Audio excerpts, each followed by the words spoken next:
My wife and son died in a plane crash. I suffered for 3 years. During a business trip to Canada, I saw a woman walking with a little boy who looked exactly like my son. I couldn't breathe. My vision blurred. Every instinct told me to run toward them, but I stayed frozen. Then I started moving, slowly, keeping distance, following their steps through unfamiliar streets. They stopped outside a store, laughing, holding hands, looking so alive, and then someone else joined them, someone I never expected to see there. That's when everything inside me shattered. Leave a comment. Where are you watching this story from? Because what I saw through that boutique window was just the beginning, and someone out there might need to hear what happened next. The cold wind from the Pacific pierced my coat as I walked down Oak Bay Avenue. Victoria, British Columbia had always been beautiful. In winter, Victorian architecture, quiet elegance, but today the beauty felt hollow. I'd just left a 3-hour meeting with a tech billionaire who wanted a custom waterfront estate. The project would have been a career highlight. Instead, I could barely remember the details. 3 years. 3 years since the plane crash? 3 years since I'd lost everything?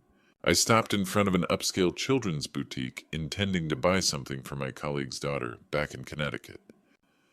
Through the large glass window, soft golden light spilled onto the sidewalk. Inside, a woman with auburn hair held an expensive Hermes bag, laughing. Beside her, a man knelt on the polished floor, carefully lacing tiny leather shoes on a boy who couldn't have been more than 8. My hand froze on the door handle. The man's profile. The way he tilted his head. The gesture of brushing the boy's hair back. I knew those movements. I'd seen them 1,000 times. My heart stopped. He turned, slightly reaching for the boy's jacket, and I saw his face clearly. The face I'd mourned. The face from the photo that still sat on my desk, surrounded by candles I lit every week. My wife, my son, alive. Deanna's hair was longer now, styled in loose waves instead of the sleek bob, but it was her, the delicate mole behind her left ear, the way she touched her collarbone when she smiled, the graceful movements that had made me fall in love 12 years ago, and the boy, Jasper, older, wearing an expensive wool coat I'd never bought. His face had lost its baby softness, but his eyes, those hazel eyes, were unmistakable. The man stood, and my world collapsed. Garrett Sullivan, my best friend since college. The man who'd held me up at the funeral when my knees gave out. The man who'd helped me sort through financial paperwork when I couldn't see through my tears. He was holding my son's hand, laughing with my wife, looking at them with an expression I recognized because I'd worn it myself for 5 years. Love, pride, possession, they were a family. A complete, perfect, happy family. Without me. My vision blurred. The boutique window became watercolor, all soft edges and bleeding colors. My breath came in short gasps. People brushed past me, annoyed by the man frozen in front of a children's store, but I couldn't move. 3 years. 3 years of hell. 3 years of debt collectors, of selling everything my parents left me, of working 18-hour days to pay off debts I didn't understand. 3 years of waking at 3 a.m. with my chest tight, wondering if the pain would ever stop. And they'd been here, together, living. My phone was in my hand before I realized it. I stepped behind a pillar, fingers trembling, and took photos. Then video. Amara pawing at the counter. Garrett lifting Brian onto his shoulders. All three walking out, Jasper's laughter echoing on the quiet street. They climbed into a silver Tesla parked 2 blocks down. I memorized the license plate. When the car disappeared, I stood in the gathering dusk. The cold wind bit through my coat, but I didn't feel it. The pain in my chest was gone, replaced by something sharper, colder. I wasn't ready. Not yet. I didn't know how or why. But I would find out. I needed a plan. Something perfect. Something ruthless. The plane tore through the night sky, leaving Victoria's glittering lights behind. I sat in business class, staring at the darkened window. The flight attendant offered wine. I declined. Just ice water. I needed clarity, not comfort. My phone sat face down on the tray table. The video was still there. Deanna, Garrett, Jasper, alive, laughing, a family without me. I closed my eyes and the memories came flooding back. 3 years ago, I'd been at my office in Greenwich reviewing blueprints for a museum renovation when Edmund, my father's old lawyer, called. His voice was shaking. "Colin, there's been an accident, an international flight. The passenger list, Amara and Jasper's names are on it." The blueprints slipped from my hands. The room tilted. I remember my assistant's scream as I collapsed.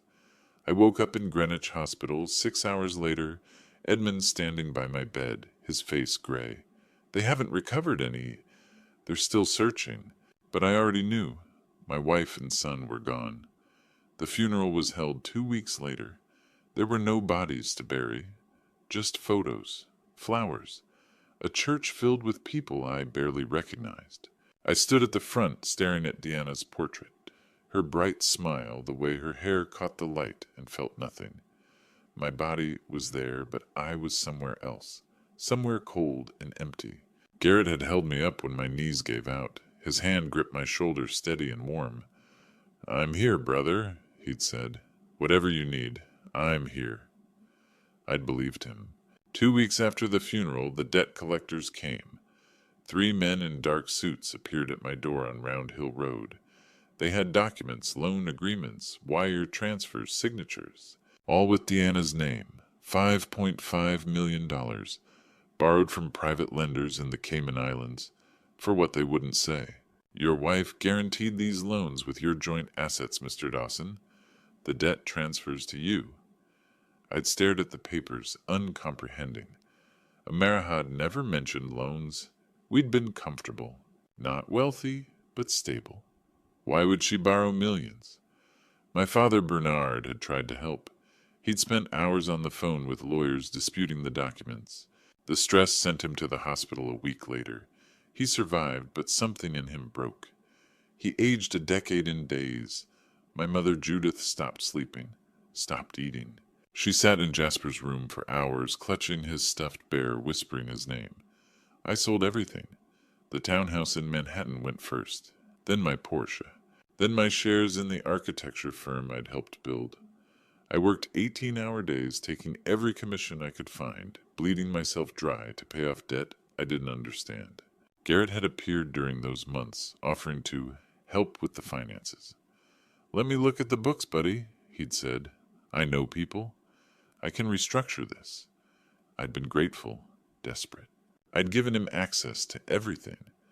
God, I'd been so blind. For 3 years I lived like a ghost. I kept Jasper's room exactly as he'd left it, his race car bed. His toy trains lined up on the shelf. The photo album on his nightstand, pictures of him learning to ride his bike, his face bright with joy. Every night I sat on the floor of that room and cried. Silent, wrenching sobs that left me hollow. I opened my eyes. The plane hummed around me. The ice in my glass had melted. I pulled out my phone and watched the video again. Garrett's hand on Jasper's shoulder. Deanna's laugh. For 3 years they'd lived in paradise, built on my pain, on my parents' suffering, on lies so deep I'd almost drowned in them. But that was ending. The man returning to Greenwich wasn't broken anymore. I was someone else now, someone cold, someone dangerous, and I was coming for them. 3 days later, Edmund called. His voice was heavy. "Colin, you need to sit down." I was at my architecture office reviewing floor plans for a client renovation. I stepped outside into the hallway, closing the door behind me. "What did Quincy find?" "Something big." I heard papers rustling on his end. 4 things. All of them point to the same conclusion. They planned this for months, maybe longer. My grip tightened on the phone. "Tell me." "First, the dental records. The ones used to identify Deanna's body at the crash site. They were fabricated, created at a private clinic 6 months before the accident. Quincy found digital timestamps on the files they'd been backdated. And the dentist." Edmund paused. "He's a college friend of someone we'll discuss later." My stomach turned. "What else?" "Second, the DNA sample. The tissue recovered from the crash scene was suspiciously small, degraded. The lab report shows signs of being rushed, corners cut, procedures skipped." The DNA matched your parents, Bernard and Judith, at 99%, enough to confirm familial relation. But here's the thing, they never did a direct comparison with Deanna's DNA from medical records. The sample was allegedly too contaminated.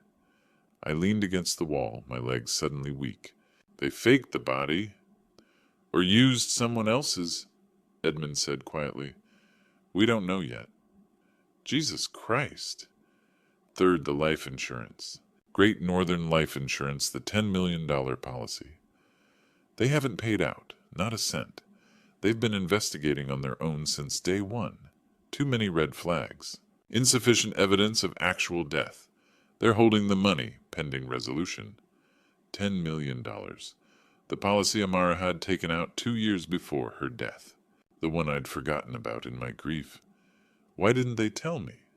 Because of the fourth thing. Edmund's voice turned grim. 2 years ago, Garrett helped you sign a waiver. Do you remember? I closed my eyes, searching my memory. Vaguely. He said it was just paperwork, something to expedite the process. That waiver surrendered your right to contest him if the insurance company denied the claim. It removed you from the equation entirely. No lawsuit. No pressure on Great Northern to pay. Garrett told you it was routine. It wasn't. My hand started shaking. The phone trembled against my ear. He set me up. He set everything up. The waiver meant that even if you'd survived the grief, even if you'd pushed for answers, you had no legal standing to challenge the insurance company. They could investigate for years and you couldn't do a damn thing about it. I couldn't breathe. The hallway walls seemed to close in. Colin. They planned every detail, I said, my voice barely above a whisper. The dental records, the DNA, the insurance, the waiver, all of it. For months, possibly longer. This wasn't impulsive. This was calculated, methodical. And Garrett? Edmund trailed off. Garrett was there every step I finished. My best friend. The man I trusted with everything. He helped her do this to me. We're still just scratching the surface.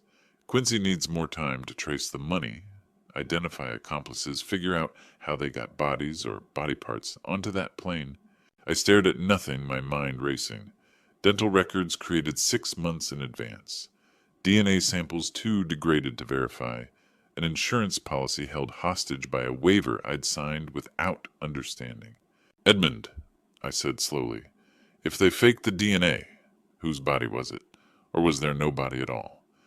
That, Edmund said, is exactly what we need to find out. 2 days later, Edmund called me to his office. His face was grim. Quincy found something, he said, sliding a folder across his desk. I opened it. Dental records. Deanna's dental records supposedly used to identify her body. Look at the date, Edmund said. The records were dated 6 months before the accident. Digitally created. Backdated. Fake. Quincy traced them to a dentist in Delaware, Edmund said. A college friend of someone involved. The records are fake. I flipped to the next page. DNA analysis reports. The samples were degraded. Contaminated, Edmund explained. They showed a 99% match to your parents' blood relation, but there was never a direct comparison to Deanna's actual DNA. My chest tightened. Someone submitted biological material related to my family, but not Deanna's. Exactly, Edmund said. He pulled out another document. Great Northern Life Insurance. The $10 million policy. It was never paid out. What? The insurance company flagged it. Suspicious evidence. Insufficient body confirmation. They've been investigating for 3 years. The money stayed frozen. But the debt I paid, $5.5 million, Edmund's jaw tightened. Quincy traced it. Shell companies, offshore accounts. Someone created fake debt to drain you while the real insurance money stayed locked. Garrett, I whispered, there's more. Edmund showed me a signed waiver, my signature at the bottom. 2 years ago, Garrett had you sign this. Remember? I stared at it. Vaguely. He'd said it was routine paperwork. This waiver relinquishes your right to contest insurance refusal. If they'd ever gotten that 10 million, you'd have no legal standing. My blood froze. He set me up. He did, Edmund said. The dentist was paid off. The DNA was deliberately contaminated, and Garrett positioned himself to control everything. I closed the folder. My hands were steady. They planned this for years, I said quietly. Edmund nodded. Quincy's still digging tracing money, finding accomplices. But Colin, this is bigger than we thought. They didn't just fake their deaths. They framed you to pay for it. I looked up at Edmund. Then we take everything from them, legally, completely. That's exactly what we're going to do. But one question burned in my mind. Whose body was it, or was there no body at all? That same week I went to see Dr. Vincent Prescott for what I thought was a routine checkup. His office in Greenwich was familiar, clean white walls, the smell of antiseptic framed medical degrees. Dr. Prescott had been our family physician for 15 years. He'd treated my father's heart condition. He'd been the one to explain to my mother why Bernard would never fully recover from the stress of losing Amar and Jasper. He looked up from his clipboard as I sat on the examination table. Colin, you've lost 20 pounds since I last saw you. Are you eating? I eat, I said. I'm just always tired. How tired? I shrugged. I wake up exhausted. I can't focus at work. I forget things, meetings, deadlines. Sometimes I can't remember conversations I had the day before. Dr. Prescott set down the clipboard, his expression sharpening. How long has this been going on? 3 years. Since, I trailed off, since the accident. He finished quietly. Colin, those symptoms, chronic fatigue difficulty, concentrating memory loss, depression, insomnia, I assumed they were grief, trauma, but combined with the weight loss. He stood. Let's run a full blood panel, just to be safe. I didn't think much of it. 2 days later, he called me back to his office. His face was grim. Colin, I found something concerning in your blood work. I sat across from his desk, my stomach tightening. What? Benzodiazepines. Drugs in the Xanax and Valium family. Anti-anxiety medication, sedatives. He slid a printed lab report across the desk. But this isn't an acute dose. This is chronic, low level. Someone's been giving you small amounts over a long period of time. My mouth went dry. I've never taken anti-anxiety medication. Amar always said I should, but I refused. Dr. Howe? Prescott leaned forward. Then someone's been giving it to you without your knowledge. The words hung in the air. I thought back. Mornings before work. Amara handing me coffee already prepared, always with a smile. Drink up, honey. You need the energy. Evenings at home. Smoothies. Herbal tea. This will help you sleep, sweetheart. I'd trusted her. I'd drunk everything she gave me. Chronic benzodiazepine exposure causes exactly the symptoms you've described, Dr. Prescott said. Fatigue, cognitive impairment, depression, memory issues. Over time, it creates dependency. You become manageable. She wanted me weak, I said slowly. She wanted me unable to think clearly, unable to fight back. Dr. Prescott nodded. It would also explain why you accepted things you might otherwise have questioned. The debt, the waiver, Wait. I looked up sharply. But she's been dead for 3 years. Why is it still in my system? Dr. Prescott was silent for a moment. Then, has anyone else been preparing food for you? Regularly. My blood turned cold. My mother, I whispered. Judith. The memory hit me like a freight train. Before Amara died, she'd left a bottle of pills with my mother, large white capsules. I'd seen them on the kitchen counter. Make sure Eric takes these every day, Mom, Amara had said, her voice sweet and concerned. They're vitamins. For his health. He's been so stressed. My mother, grieving and desperate to help her son, had continued giving them to me. Every morning for 3 years. In my orange juice. In my oatmeal. She hadn't known. Amara had turned my own mother into her weapon. I stood up, my hands shaking. She didn't just steal my money. She poisoned my body. She used my mother to do it. For years. Prescott watched me carefully. Colin, I need to ask, are you safe if this woman is capable of this level of planning? She's in Canada. She thinks I don't know she's alive. My voice was cold, flat, but not for long. I walked out of his office into the pale winter sunlight. How long had she planned this? And what else had I missed? I couldn't sleep that night. One question haunted me. Was Brian really mine? At 2 in the morning, I found myself standing in his room. I hadn't changed anything in 3 years. The race car bed still sat against the wall, perfectly made. Toy trucks lined the shelf. A dinosaur poster hung crooked above his desk, exactly where he'd left it. I sat on his bed, pulling the photo album from his nightstand. I'd looked at these pictures 1,000 times. Brianna's a newborn, his first steps, his 5th birthday party. But tonight, I looked differently. I studied every detail. His eyes hazel warm brown with flecks of gold. Mine were blue, his hair dark, wavy thick. Mine was light brown straight, his face structured, delicate, angular.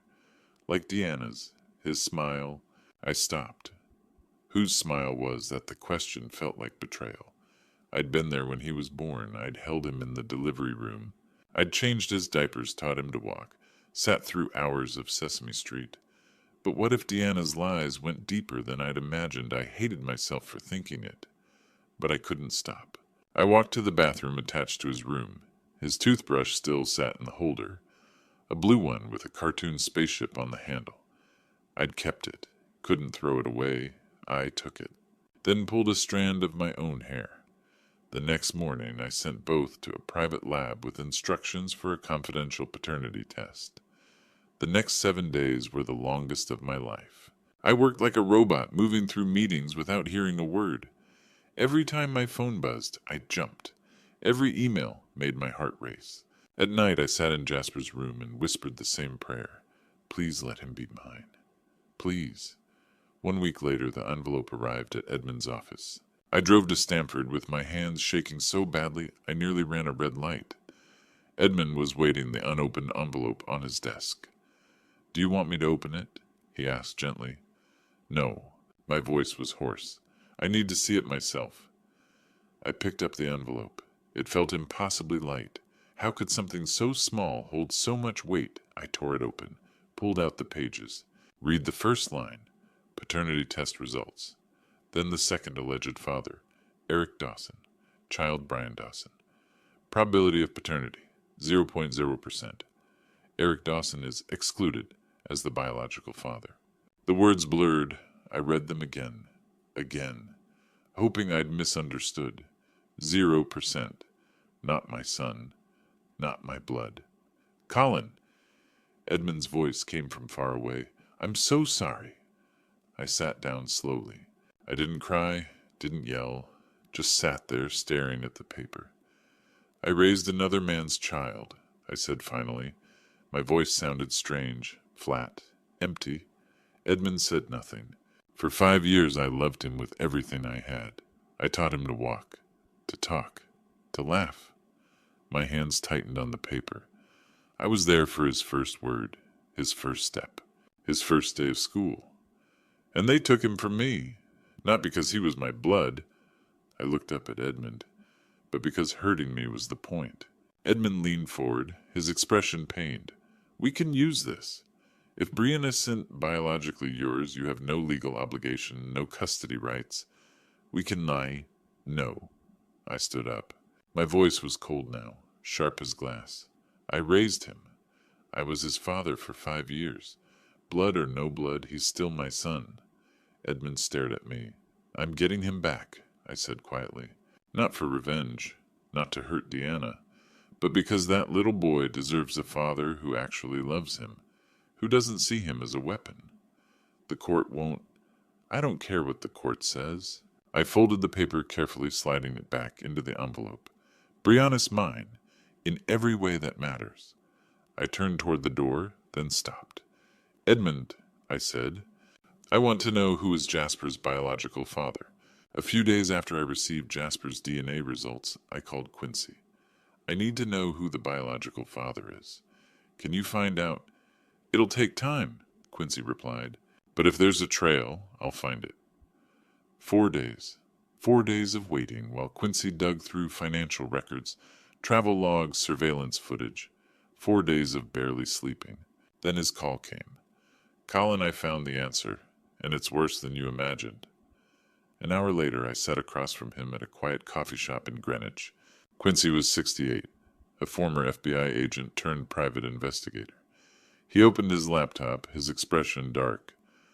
I'm going to show you something. It's going to hurt. Just tell me. He turned the screen toward me.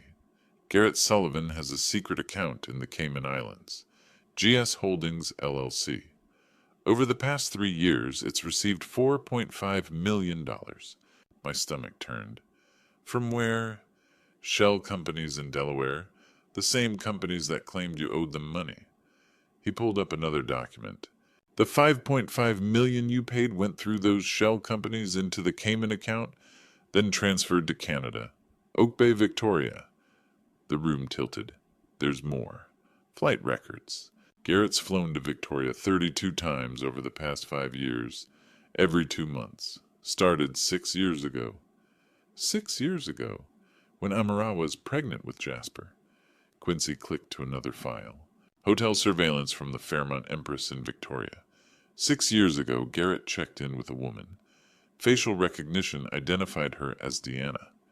He showed me the photo. Blurry, but unmistakable. Garrett and Amara entering a hotel suite. 3-day stay. And this, Quincy said, pulling up a final document. Jasper's birth certificate. He wasn't born in Connecticut. He was born in Victoria, British Columbia. I stared at the screen. That's not possible. Amara sighed she wanted to visit college friends in Canada before the baby came. I stayed home for a project. She came back with Bryant while weeks old. She gave birth there, Quincy said, with Garrett. The words hung in the air. Garrett Sullivan is Jasper's biological father. They've been having an affair for at least 7 years.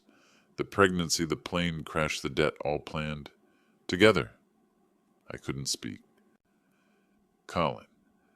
I remembered Garrett standing beside me at my wedding 12 years ago, my best man grinning as I said my vows, holding me upright at the funeral when my legs gave out.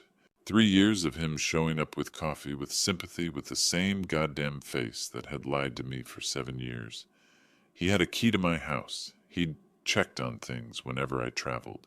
My hands clenched into fists. He slept with her in my bed. In my house. Probably, Quincy said quietly. I stood up the chair, scraping loudly.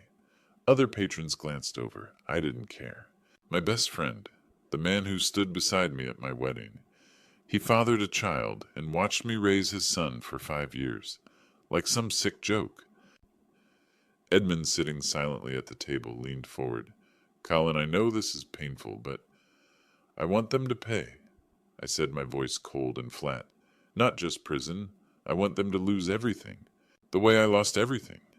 I looked at Quincy, at Edmund, at the evidence spread across the laptop. Everything. Every last thing in their lives they built on mine. We needed bait, something irresistible, something Garrett couldn't refuse.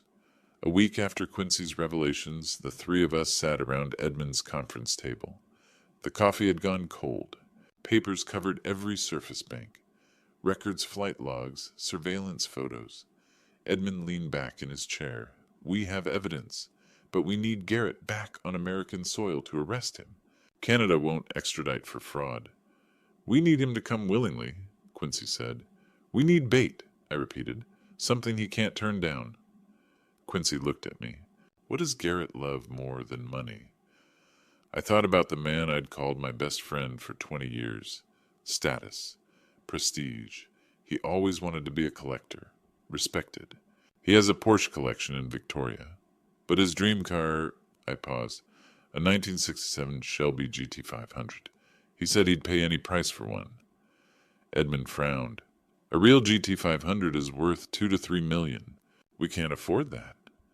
We don't need a real one, I said slowly. We just need him to think it's real. 2 days later, we drove to the Connecticut countryside. Doctor.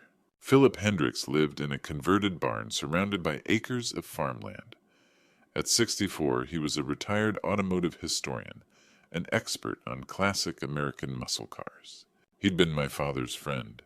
His garage was a shrine, framed photos of vintage Shelbys, Corvettes, Mustangs. Authentication certificates lined the walls. I explained the plan. Hendricks shook his head. "Colin, you're asking me to forge authentication documents. That's fraud. They faked their own deaths. They stole millions. They poisoned me." My voice was steady. "This is justice." Hendricks was silent for a long moment. "Your father was a good man. He wouldn't want revenge to consume you." "My father also taught me that evil unpunished becomes emboldened." Hendricks sighed, looked at the photos on his walls. "What do you need?" The plan was simple. Elegant. Step 1, rent. A real 1967 Shelby GT500 from a private collector, just for photos. Step 2, professional photography. Multiple angles. Engine details, interior shots. Step 3, create a fake VIN vehicle identification number. Hendricks had access to Shelby registries. He knew how the numbers were formatted. Step 4, Hendricks would create an authentication certificate. Official looking. Shelby American Registry. Original engine and transmission. Provenance, barn find stored since 1985. Estate sale due to financial need. Step 5, fabricate ownership history. Papers showing the car passed through several hands, each owner documented. Price $2.8 million, high enough to be credible, low enough to be tempting. Back at Edmund's office, we reviewed everything. Once we spread the word, Edmund said, collectors will inquire. We'll have to turn down real buyers. But when Garrett bites, we demand cash transaction, in person, Connecticut.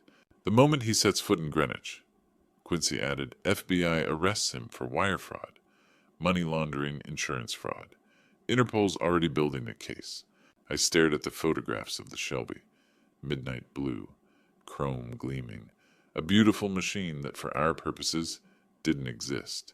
The car isn't real, I said quietly, but his greed is.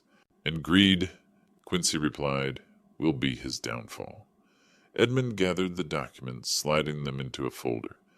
We'll need to plant the information carefully. Make it look like a legitimate private sale. Exclusive. Word of mouth only. I thought about Garrett and Victoria, living in my stolen money, raising my son, sleeping beside my wife, thinking he'd won. The trap is set, I said. Now we just need to spread the word. Percy Rowland was the best car broker in the business, and the biggest gossip.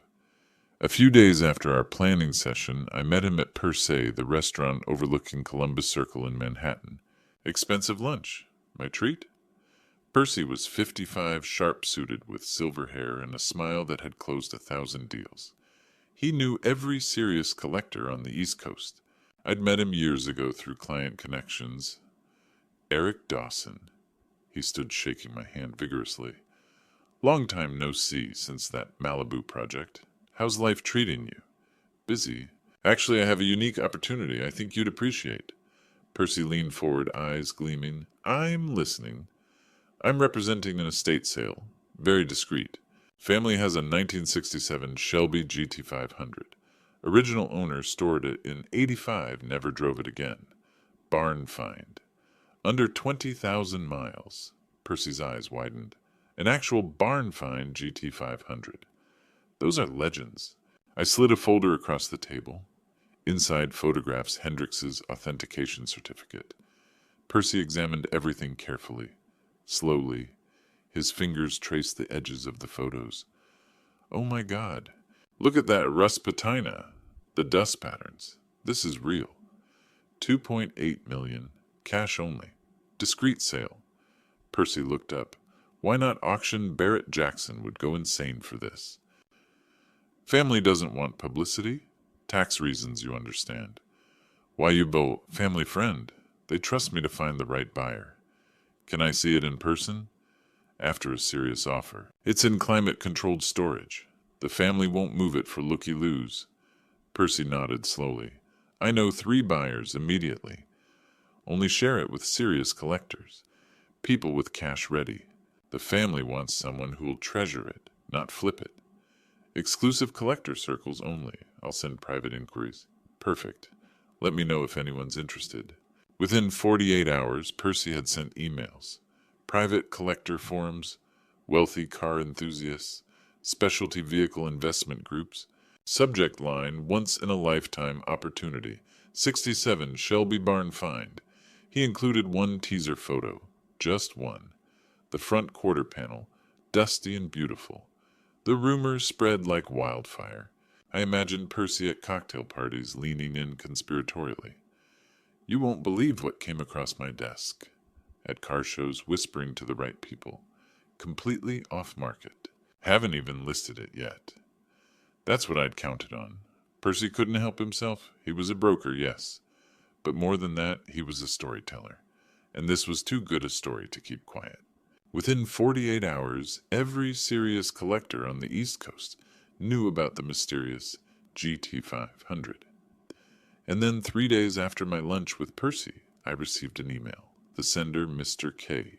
The subject line, Shelby Inquiry, Serious Buyer. I stared at the screen, my heart pounding. I didn't open it. Not yet. First I called Edmund. It's him, I said. He took the bait. The email was professional. Polite, but I recognized the writing style. Email 1, Mr. K. Subject Inquiry, 1967, Shelby GT500, Dear Mr. Dawson, I received information about your GT500 through a reliable source. I am a serious collector with cash ready immediately.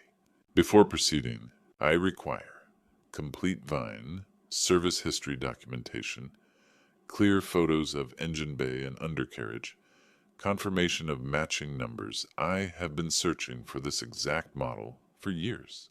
Respectfully, K. Morrison. I stared at the screen. The formality, the technical questions, something about the phrasing felt familiar. Email 2, Colin, Mr. Morrison VN 7R02C125XXX, protected until serious offer service records. Original owner maintained regularly until storage in 1985. Documentation available. Photos. Attached engine bay, undercarriage interior. Details. Matching numbers confirmed by Dr. Philip Hendricks, certified automotive historian. This is a unique opportunity. I've received multiple inquiries. Respectfully, C. Dawson. Email 3, Mr. K. Impressive. The Holly carburetor appears original. Can you confirm 428 Cobra Jet specifications? Also any frame rust from storage? I called Edmund. He's testing me. These are questions someone taught would ask. Then I remembered. I'd taught Garrett about classic cars. Years ago. Weekend conversations over beer. I'd explained carburetors matching numbers, what collectors looked for. He was using my own knowledge against me. Email 4, Colin 428. CJ confirmed. 335. HP, Holly, 735. CFM carburetor, correct. Frame surface oxidation, only no structural rust. Climate-controlled storage, preserved integrity. Unique detail, small dent on driver's door from original owner. Adds authenticity. We will not repair it. The dent was fake. Didn't exist on the real car we'd photographed. But Garrett couldn't verify that until he saw it in person. Firm price $2.8 million USD cash. Email 5, Mr. K. I appreciate unrestored authenticity. That dent is actually a selling point for me. I'm prepared to meet your price. However, I'm currently in British Columbia. Can you arrange shipping? My heart jumped. British Columbia. Victoria. It was him. Email 6. Colin, no shipping. Too risky for a vehicle this valuable. In-person transaction only. Location Greenwich, Connecticut. Cash or wire transfer upon inspection. If you're serious, this car won't be available long. Email 7. Mr. K. Understood. I'll arrange travel to Connecticut. Available next week. Please confirm address and viewing time. I've waited years for this car. 1 week is no problem. KM. I leaned back in my chair, staring at the email. He'd taken the bait, all of it, the photos, the authentication, the fake dent that didn't exist, the price that was too good to pass up. His greed had overpowered his caution. I called Edmund and Quincy into my office. I said, turning my laptop toward them. Hook, line, and sinker. Edmund read the email, his expression grim. British Columbia. That confirms it? Quincy nodded. I'll coordinate with FBI. The moment he steps foot in Greenwich, we move. He'll come, I said quietly. He can't help himself. He's been stealing from me for 7 years. He thinks he's untouchable. He thinks he's smarter than me. I looked at the email again. At the signature, K.M. Garrett had always been arrogant, always thought he was the clever one. Next week, I said, Mr. K agreed to meet. At my house in Greenwich, where everything ends. While Garrett scrambled desperately for cash, we were building his cage. Quincy's surveillance reports came in daily. Every transaction, every movement, every mistake. Days 1-2. The fire sale Garrett was liquidating everything in Victoria. The Oak Bay condo listed $200,000 below market. Must sell immediately. His Porsche 911 collection, 3 cars appeared on specialty forums. Furniture, artwork, everything sold at a loss. Quincy sent photos. Garrett looked thinner, stressed, good. Days 3-4 banking activity. The Cayman Islands account showed a massive withdrawal, $1.2 million. International banking alerts triggered immediately. Quincy's contacts at Interpol flagged the movement.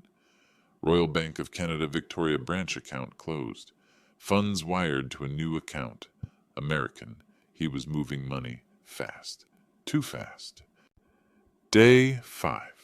Desperation. Quincy's photos showed Garrett entering a rundown office in Vancouver. 2 men with neck tattoos stood outside smoking.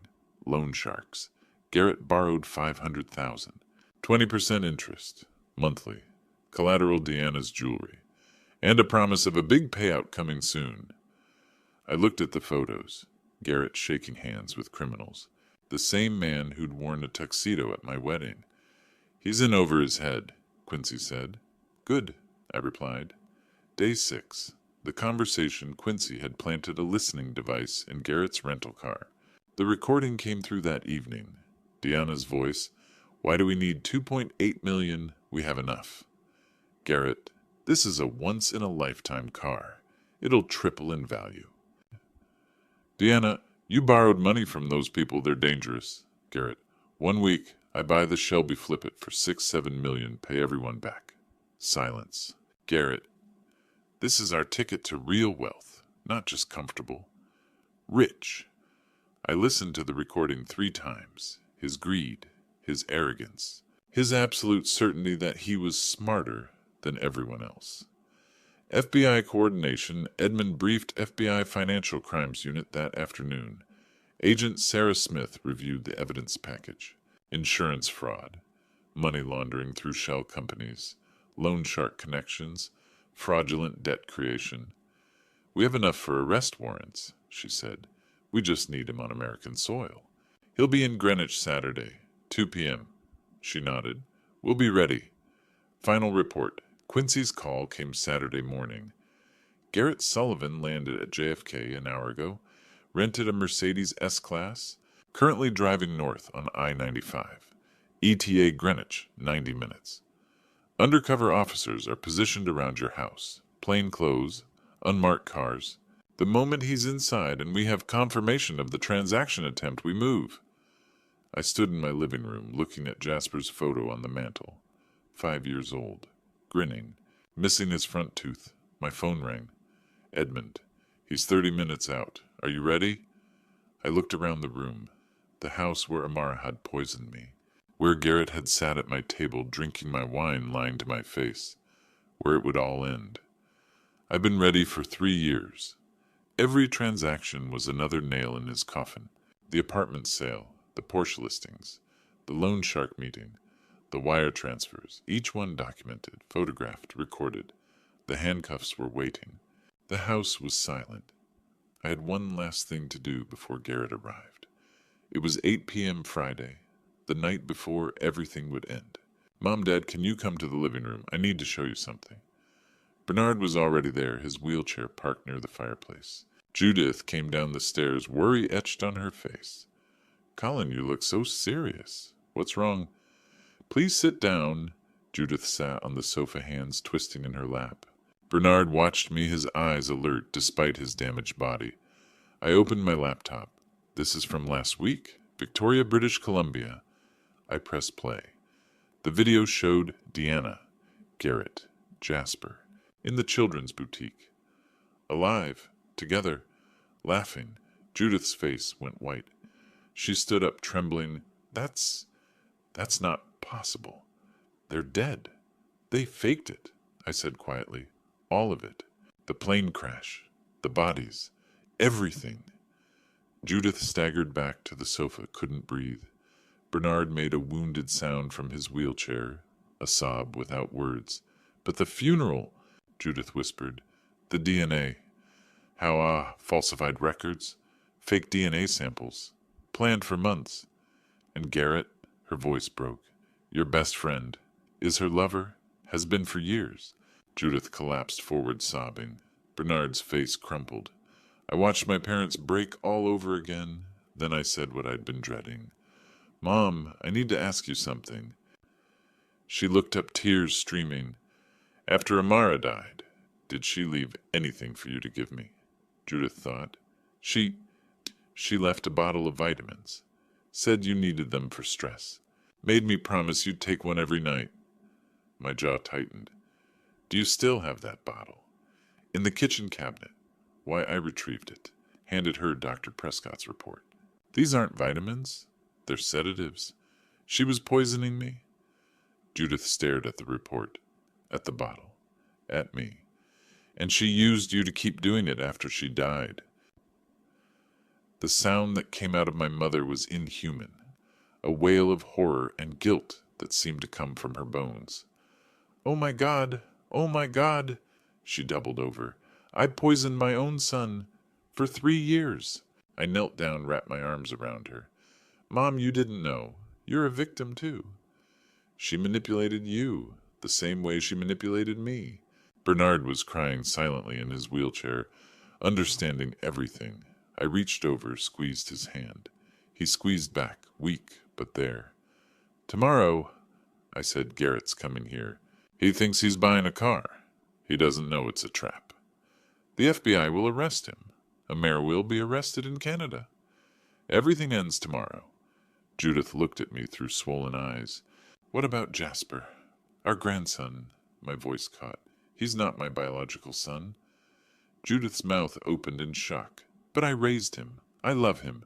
And I will get him back. The room was quiet, except for my mother's ragged breathing. Bernard reached for Judith's hand with his good arm. Tomorrow, I repeated.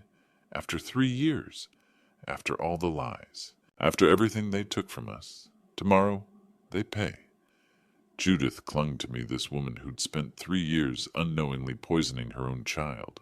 Bernard watched from his wheelchair, a man broken by grief and stress, unable even to speak his rage. We were all victims of the same 2 people, but only I had the power to make them pay. Tomorrow, everything ended tomorrow. The black Mercedes pulled into my driveway at exactly 2 o'clock Saturday afternoon. Garrett stepped out, grinning like he owned the world. I watched from the living room window as he straightened his expensive navy suit, adjusted his cuffs, and reached back into the car for a leather briefcase. Cash, probably, or forged paperwork. It didn't matter. He stood there for a moment, staring up at the house with something that looked almost like nostalgia. He'd been here hundreds of times. Barbecues, Thanksgiving, game nights. My best man, my friend, my betrayer. The doorbell rang. I opened the door, keeping my face neutral. Colin. Garrett's smile was wide, almost genuine.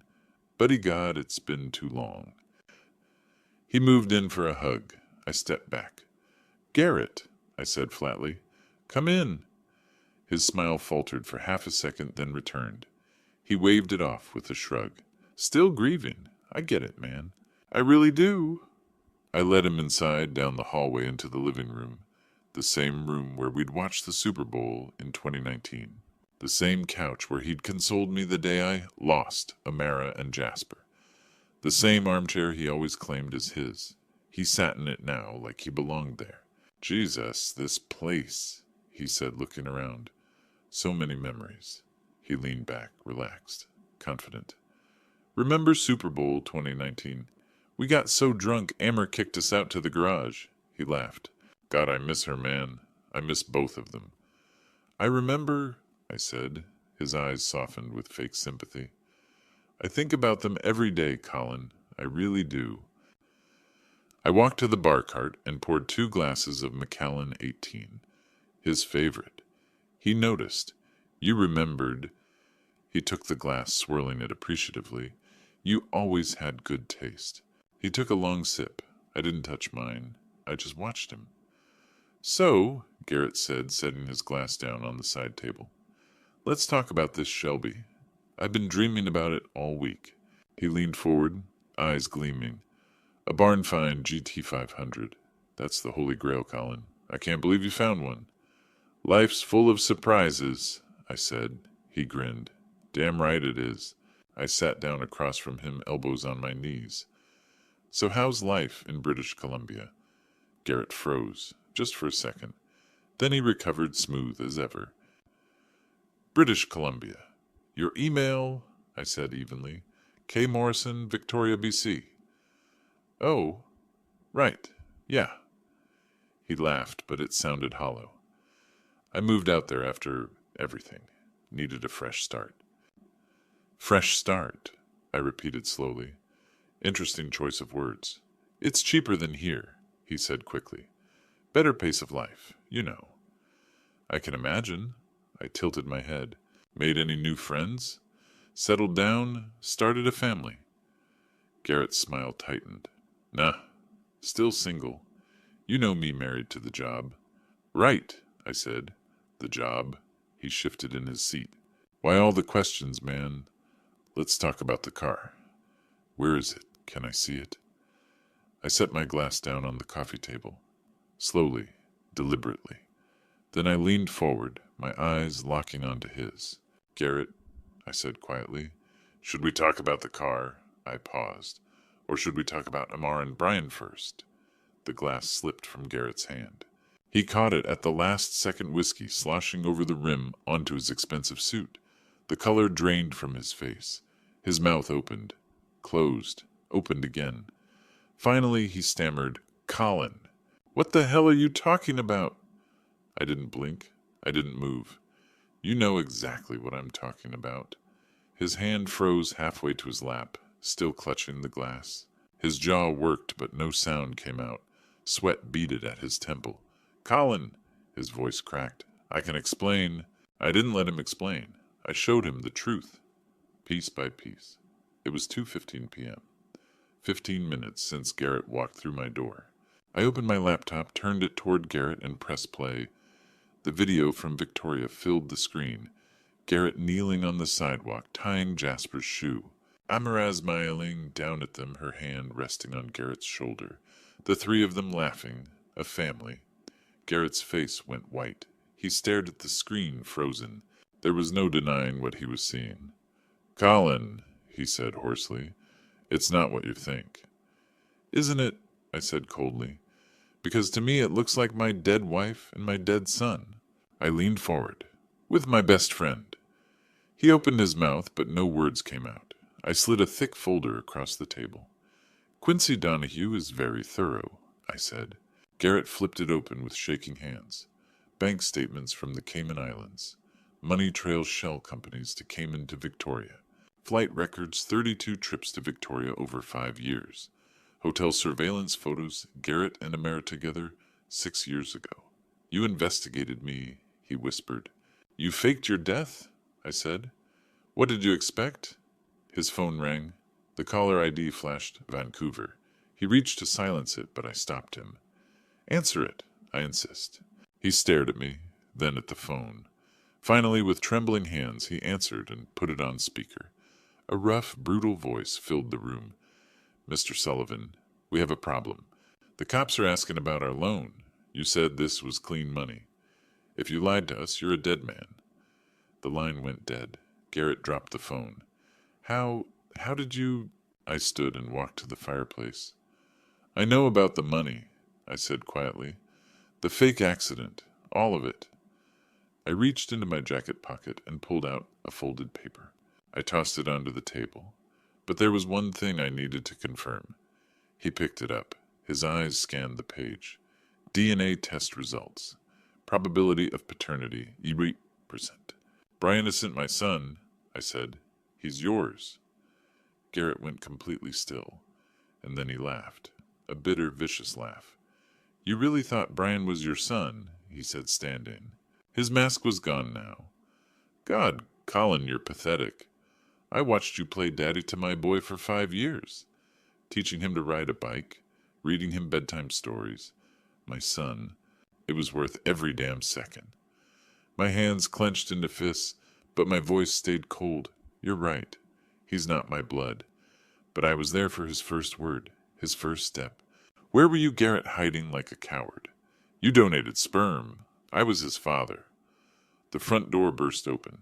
FBI agents flooded into the room, weapons drawn. Agent Sarah Smith stepped forward. Garrett Sullivan, you're under arrest. She read the charges: insurance fraud, wire fraud, money laundering, conspiracy. Handcuffs snapped around Garrett's wrists. He thrashed against the agents. This is a setup. I want my lawyer. You'll need one, I said quietly. As they dragged him toward the door, he screamed, Wait! The car! The Shelby. Where is it? I have the money. I walked up close so only he could hear me. There is no Shelby Garrett.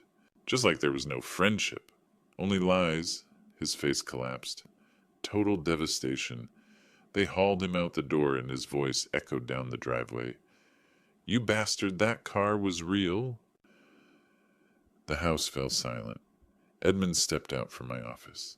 He'd been there the entire time, witnessing everything. It's done, he said. The FBI has everything they need. I sank into the armchair, the same one Garrett had sat in 20 minutes ago. How do you feel? Edmund asked. Nothing, I said. I feel nothing. That's normal, Edmund said gently. Closure takes time. I looked up at him. My work isn't finished. Deanna's still in Canada. And I want my son back. Amara was arrested 2 days later at Vancouver International Airport, attempting to flee to Mexico. Edmund called me with the news. His voice was steady but urgent. It's done. Canadian authorities have her. What happened? I asked, gripping the phone. She'd been stopped at security with Brian and a fake passport under the name Diana Morrison. One-way tickets to Cabo. Airport security flagged the passport immediately. The RCMP moved in within minutes. My chest tightened. Where is Briano? Temporary foster care in Victoria, Edmund said gently. He'll stay there while the case proceeds. He's safe, Colin. I promise you, he's safe. I closed my eyes, imagining my son confused and scared, pulled away from the only life he'd known, even if that life was built on lies. 3 months later, the trial began. The federal courthouse in Connecticut was surrounded by media vans. Headlines screamed, Wife fakes death, steals millions. Reporters lined the steps. I entered through a side door, avoiding the cameras, and shouted questions. The courtroom was packed. Spectators filled every seat. This wasn't just a trial. It was a spectacle. Amara was led in wearing an orange prison jumpsuit, her wrists cuffed. Her hair was cut short, no longer the glossy red-brown I remembered. No makeup. No jewelry. She looked 10 years older, hollowed out. When she saw me sitting in the front row, she turned away quickly, her jaw tight. Her lawyer was expensive, high-end, tailored suit, silver hair. I wondered how she was paying for it. Maybe Garrett's offshore accounts hadn't been fully seized. Garrett testified first. He wore prison-issued clothing, his ankles shackled. He shuffled to the stand, eyes downcast. The prosecutor, a sharp woman in her 40s, asked, Mr. Sullivan, whose idea was it to fake the deaths? Garrett's voice was flat. Deanna's. She planned everything. Amara shot to her feet, her lawyer trying to pull her back down. Liar! It was your idea!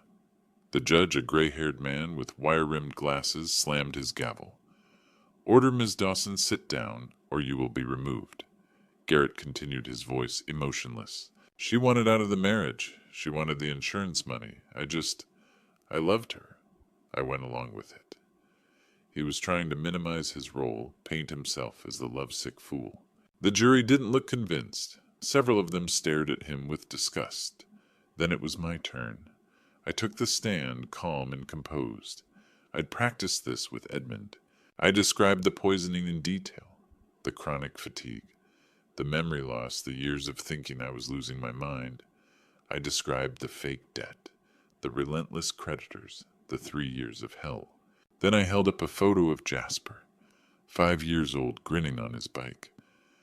This is the boy I raised as my son, I said, my voice steady but raw. They didn't just steal money. They didn't just fake their deaths. They stole my family. They stole 3 years of my life. They stole my son's childhood. My voice cracked on the last word. Several jurors wiped their eyes. One woman in the back row openly cried. Dr. Prescott testified about the chronic benzodiazepine poisoning. He used charts, medical terms, explained the dosing pattern in excruciating detail. The dosing pattern rendered Mr. Dawson weakened, dependent and cognitively impaired, he said, a classic pattern of coercive control and abuse. The jury deliberated for 6 hours. When they returned, the courtroom fell silent. The verdicts came down like hammers. Amara Dawson, insurance fraud. Guilty. Money laundering, guilty. Child endangerment, guilty. Assault by poisoning, guilty. Sentence life in prison without parole. Garrett Sullivan, all charges, guilty. Sentence 25 years, federal prison. Deanna's face went blank, completely empty. Garrett dropped his head into his hands. 2 weeks later, the custody hearing took place in a separate family court proceeding. Deanna's lawyer, now a different public defender, argued weakly. Mr. Dawson has no biological relation to the child. Edmund stood, his voice firm and clear. Mr. Dawson raised Brian for the first 5 years of his life. He is the only father Brian has ever known. The biological parents are convicted felons, serving life and 25 years respectively. They are unfit for custody. A social worker from Victoria testified via video link. Brian repeatedly asked for Dad Colin. The child has clear attachment, vivid memories, and expresses a strong desire to return to Mr. Dawson's care. The judge, a woman in her 60s with kind eyes, reviewed the file for a long moment. The courtroom held its breath. In the best interest of the child, she said finally, full custody is awarded to Eric Dawson. She looked up directly at me. Parental rights of Amara Dawson and Garrett Sullivan are hereby terminated. I stood outside the courthouse afterward, Edmund beside me. Reporters swarmed shouting questions. Camera flashes exploded in my face. I gave a brief statement reading from a card Edmund had prepared. Justice has been served, I said, but my priority now is healing and bringing my son home. The gavel fell. Justice had been done. But the victory felt hollow, empty. There was one more person I needed to see. Jasper. 6 months later, I stood outside a temporary foster home in Victoria, my hands trembling. I'd driven back to the city where everything had started. The irony wasn't lost on me. Oak Bay was quiet that afternoon, the streets lined with oak trees just beginning to bud with spring. The foster home was a modest, single-story house with a small front garden, just a few blocks from the boutique where I'd seen them, where my world had shattered and rebuilt itself. I took a deep breath and walked to the door. Mrs. Patterson, the social worker, opened it. She was in her 50s with kind eyes and graying hair pulled back in a bun. Mr. Dawson, she said warmly. Brianna's very excited, but also nervous. He remembers you, but it's been 3 years. Please be patient. I nodded. My throat was too tight to speak. She led me inside to the living room, and there he was. Brian sat on the couch, his hands folded tightly in his lap. He was 8 now, taller. His face had lost some of its roundness, his features sharper. His hazel eyes, the same ones I remembered, were wide and uncertain. He wore jeans and a plain gray t-shirt, nothing like the expensive wool coat from before. His hair was shorter, neatly trimmed. He looked smaller somehow, despite being bigger. When he saw me, he froze. His eyes locked onto mine, searching, afraid, hopeful. I knelt down slowly, bringing myself to his level. I didn't rush. I didn't force anything. "Hey, champ," I said softly. His lip trembled. "Dad, you came." "Of course I came," I said. My voice broke. "I brought something for you." I reached into my backpack and pulled out a thick photo album. I sat beside him on the couch, moving slowly, giving him space. "Can I show you?" I asked. He nodded, barely perceptible. I opened the first page. A photo of Brianna's, a newborn wrapped in a blue blanket in the hospital. My hands cradling him. "This is the first day I held you," I said quietly. Brian touched the photo with one finger. His breathing quickened. He didn't say anything. I turned the page. A photo of Brianna, 18 months, laughing in my arms at the park. His tiny hands reaching for my face. Then the next page. Me teaching Brianna to ride a bike. His tiny hands gripping the handlebars. My hands steadying him from behind. His face a mix of fear and joy. Jasper's breath hitched. "I remember," he whispered. "You held the back. You said, 'I've got you, champ.'" My throat burned. "Always. I always had you." I turned to the next page. Another photo, Brian and I building a sandcastle at the beach. Both of us covered in sand, grinning. "We went to the beach a lot," Brian said quietly. I remember burying your feet." "You did?" I said, smiling through tears. "Every time." Then I turned to the birthday photo. Jasper's 5th birthday. A race car cake with 5 candles. Amar and I on either side of him. But I focused on Jasper's face. Pure joy. "You made that cake," Brian said, his voice shaking. "It had 5 candles. We sang the race car song." Tears spilled down his cheeks. "Where did you go, Dad?" His voice cracked. "Why didn't you come back? Mom said—" He choked on the words.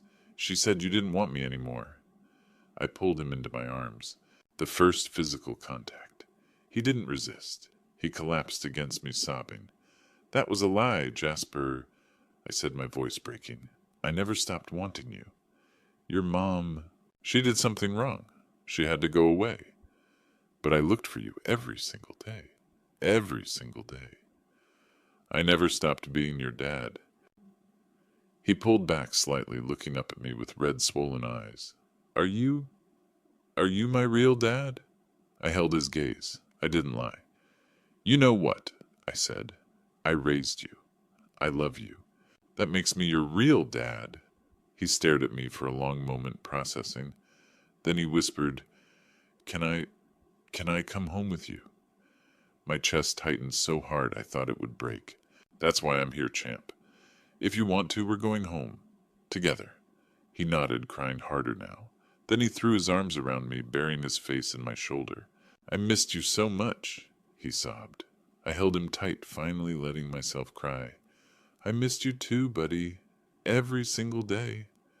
Mrs. Patterson appeared with a small suitcase. It wasn't much. A fresh start. I took Jasper's hand, and we walked to the car together. He looked up at the house one last time, then at me. "Do I still have my race car bed?" he asked quietly. "Never touched it," I said. "Your room is exactly the same." His eyes widened. "Really? Really?" He squeezed my hand tighter. As I started the car, he looked over at me. "Can we get ice cream?" I laughed. A real laugh for the first time in years. "Absolutely." My son was back in my arms, not by blood, but by love, and that was all that mattered. We were going home, together. 1 year later, life had found its rhythm again. Sunday morning. Spring sunlight poured through the kitchen windows. I stood at the stove, flipping pancakes, Jasper's favorite. Jasper now, 9 set the table. Dad, guess what I got an A on my science project? The volcano. I grinned. I knew it. Can we build another one together? He asked. Absolutely, champ. A small voice came from the doorway. Can I help? Luna stood there, 7 years old, with curly brown hair and a shy smile. I'd adopted her 6 months ago from the same foster system where Brian had been placed. Of course, sweetheart, I said. Can you pour the orange juice? She nodded carefully and filled each glass, her face glowing with pride. Brian helped her place the glasses on the table. Like this, Luna. See? She giggled. They were becoming siblings, slowly, naturally. The doorbell rang. Judith arrived with cookies, her cheeks pink, her smile genuine. She was healthier now, stronger. My angels, she said, hugging both kids. Bernard had passed away peacefully 3 months ago. Judith squeezed my shoulder. Your father would be so proud.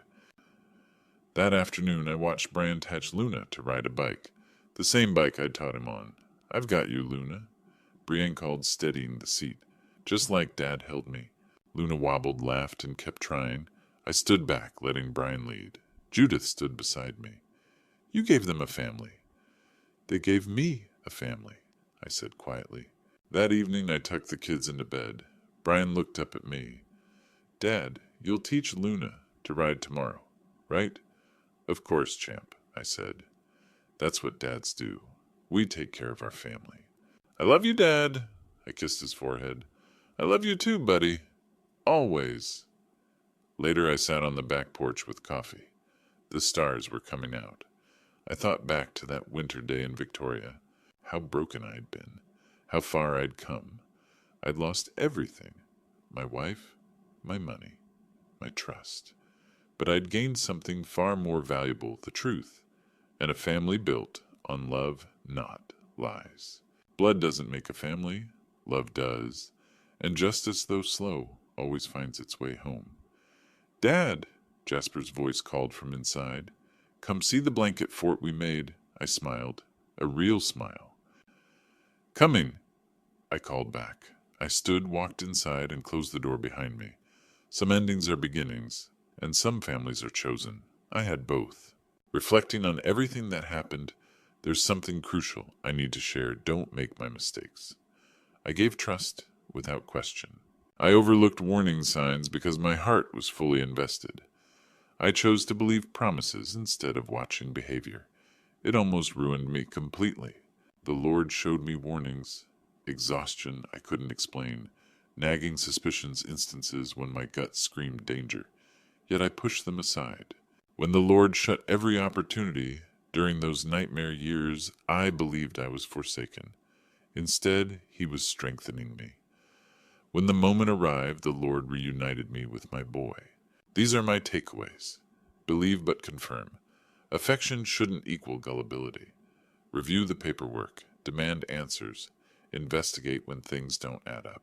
Genetics don't define kinship, devotion does. Noah and Luna aren't connected to me through biology, but through intentional commitment. That bond surpasses any test results.